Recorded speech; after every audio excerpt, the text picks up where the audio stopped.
The Lord is coming soon. Omukoro gwo kushabira bejaba kandi hona no kushabira bejaba tabahiriza nasare bari kuza mu cyo kubanza gutangira no kushaba.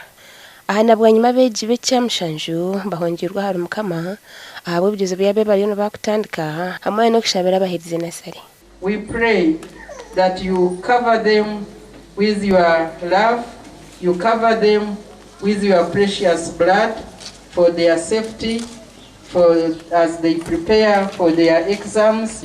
Thank you, Lord, for these your children before you. Lord, we thank you for the parents. A child belongs to the whole village. So wahirwa kabona umuntu akakugira ati this is bad, what you are doing is bad. Nova wahirwa, and when you obey that person, you will live a long life. Professor Misa Chikatsime or mukuru w'ishemereri ajyango n'abayitebekanise je kandi bakoze cyone cy'kubaska okukisabe jaba. Last year you had what we did.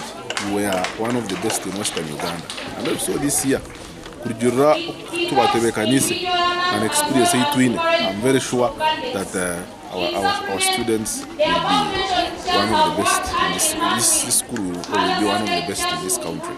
Abaana bitu tubahereza ubwira kumara, abaana bitu tubahereza ebizamu twabatestinga turi kutekateka kugira ngo kumukutestinga okwe ntuyihamu ubwoba bw'umwana namanyire kizamu ebyo kugira ngo umwana yarebe kizamu yapipa tubirumu. Kandi hona beje tuganiraho nabo batizire ngo betebekanise je kwika.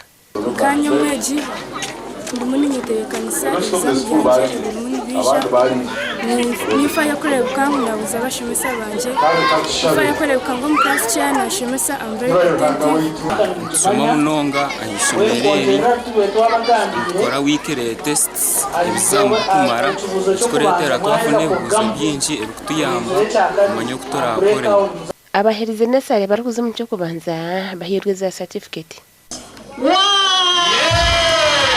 Habwa TV West, ni Susan Sheema.